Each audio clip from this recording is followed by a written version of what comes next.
Imagine the scene. Hagrid bursts through the door, ready to take Harry to a world of wonder. But as the years go by, the sparks never fly. The glass at the zoo never vanished. Harry Potter, the savior of the wizarding world, is a squib. A follower recently asked this heartbreaking question. If the Chosen One had no magic of his own, would the prophecy still hold true? Or would Voldemort have won before the story even began? Today, we explore a timeline where Harry's greatest weapon isn't a phoenix feather wand, but the power Voldemort knows not, a power that doesn't require a single incantation. The boy who had no magic. What if Harry was a squib? In the original story, the Dursleys hated Harry because he was freakish. But if Harry is a squib, he is, in their eyes, normal. Or is he? Petunia hated magic because she was denied it. Seeing Harry also denied magic might actually create a twisted bond between them. She might see him as a fellow victim of the magical world. Vernon might still treat Harry poorly because of his parents, but the fear would be gone. Harry grows up as a Muggle, but one who knows the truth.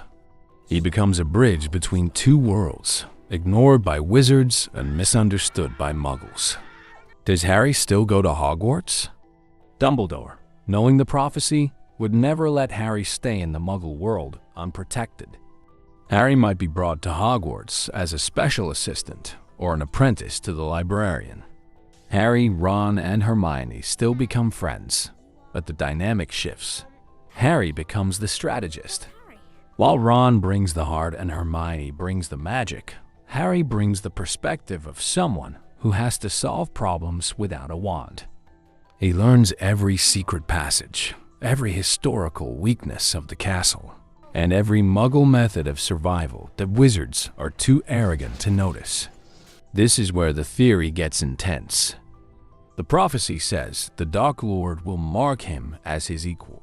Voldemort marks Harry's forehead, but he also accidentally marks a boy who cannot fight him with magic. Voldemort is obsessed with magical power. He would see a Squib Harry as nothing. He would ignore him, mock him, and leave him for last. But being a squib makes Harry the perfect spy. He can move through the wizarding world unnoticed. He can use Muggle technology like cameras, radios, or even simple chemistry to sabotage the Death Eaters. In the end, the sacrificial protection from Lily still works. When Voldemort tries to kill Harry, the curse still rebounds because the protection is in the blood, not the magic. Harry defeats Voldemort not with a duel, but by being the one thing Voldemort could never understand: a brave person who doesn't need power to stand his ground. A Squib Harry Potter proves the most important lesson of the entire series. It is not our abilities that show what we truly are. It is our choices. Harry didn't need to be a wizard to be a hero. He just needed to be Harry. Just Harry. Perhaps in this timeline, Harry becomes the first Squib Minister for magic, proving once and for all that the heart is more powerful than the wand. This was a tough one to imagine, but it shows just how much we love Harry for his courage, not his spells. Do you think Neville would have had to step up and do the heavy magical lifting? Or would Harry's strategy have been enough?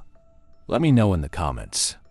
If you enjoyed this follower-requested deep dive, hit that like button and subscribe.